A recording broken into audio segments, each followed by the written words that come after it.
मीराबाई, जिन्हें मीरा के नाम से भी जाना जाता है, भक्ति काल की महान संत कवयित्री थीं। वे भगवान श्री कृष्ण की अनन्य भक्त थीं और उनकी रचनाओं में भक्ति, प्रेम और समर्पण की अद्वितीय भावना पाई जाती है। उनके पद श्री कृष्ण के प्रति उनके प्रेम, उनकी तड़प और समर्पण का उत्कृष्ट उदाहरण है। मीराबाई के पदों ने न केवल भक्ति साहित्य को समृद्ध किया, बल्कि वे आज भी भक्तों के हृदय में एक विशेष स्थान बनाए हुए हैं। यहां मीराबाई के कुछ प्रसिद्ध पद प्रस्तुत किए जा रहे हैं। 1.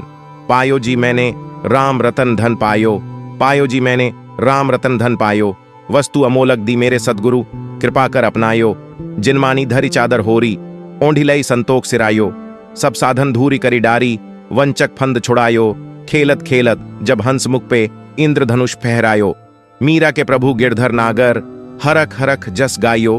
अर्थ: मीराबाई कहती हैं कि उन्होंने भगवान श्री कृष्ण के रूप में अमूल्य धन प्राप्त किया है। इस अमूल्य वस्तु को उनके सतगुरु ने उन्हें कृपा करके दिया है। इस अनमोल धन को प्राप्त करके उन्होंने संसार के सभी मोह माया और दुखों को छोड़ दिया है। अब वे संतोष और संतुष्टि की चादर ओढ़कर जीवन व्यतीत कर रही हैं और भगवान के नाम का गुणगान कर रही हैं। 2. मेरे तो गिरधर गोपाल दूसरो न कोई, मेरे तो गिरधर गोपाल दूसरो न कोई, जाके सिर मोर मुकुट मेरो पति सोई, ताटे रोपे हाटे ब्याजे हों बिकी, मीरा के प्रभु गिरधर नागर।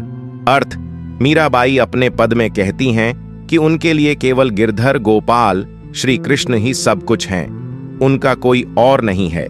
वे कहती हैं कि श्री कृष्ण उनके जीवन के स्वामी हैं और उनके सिर पर मोर मुकुट शोभा पाता है। मीराबाई ने अपने आप को पूरी तरह से श्री कृष्ण को समर्पित कर दिया है और उन्हें किसी और की परवाह नहीं है।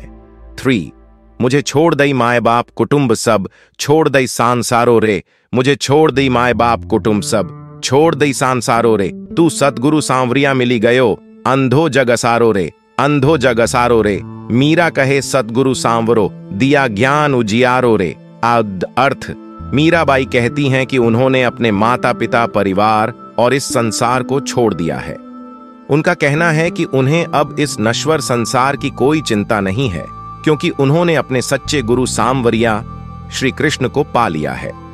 श्री कृष्ण ने उन्हें ज्ञान का प्रकाश दिया है, जिससे उनका अज्ञान का अंधकार दूर हो गया है। 4. माटी को गहना बनाया, माटी को गहना बनाया, कंचन को तज दिया, रंग महल भरमाया, तिनका लूट लिया, मीरा के प्रभु गिरधर नागर, जिनसे कछु न छुपिया। अर्थ: मीराबाई कहती हैं कि उन्होंने सोने और चांदी के आभूषणों को त्याग कर साधारण माटी, प्राकृतिक सरलता को अपनाया है। उन्हें इस जगत के भौतिक सुखों और मोह माया में कोई रुचि नहीं है। उनका कहना है कि उन्होंने सांसारिक भ्रम से मुक्ति पा ली है और अब वे केवल अपने प्रभु गिरधर नागर श्री कृष्ण की शरण में हैं। 5. जोगिया रे जोगिया, जोगिया रे जोगिया, सांवरिया रे प्यारा, सांस सांस सिमरूं गोविंद का नामा, मीरा का प्रभु गिरिधर नागर, जोगिया रे प्यारा। अर्थ: मीराबाई अपने प्रभु श्री कृष्ण को जोगिया, योगी के रूप में संबोधित करती हैं और कहती हैं कि वे अपने हर सांस में गोविंद श्री कृष्ण का नाम लेती हैं। उनके लिए श्री कृष्ण ही सबसे प्रिय हैं और वे उन्हें हर समय याद करती हैं।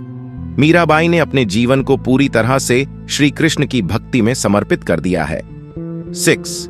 एरी मैं तो प्रेम दीवानी, एरी मैं तो प्रेम दीवानी, मेरो दर्द न जाने कोय, न मैं जानूं जोग जप, न मैं जानूं ध्यान, मैं तो साजन संग रंग रांची, जो करे सोए।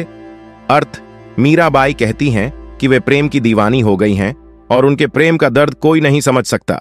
वे कहती हैं कि उन्हें योग या तपस्या का ज्ञान नहीं है, उनका जीवन केवल उनके प्रिय श्री कृष्ण के साथ प्रेम में रंगा हुआ है।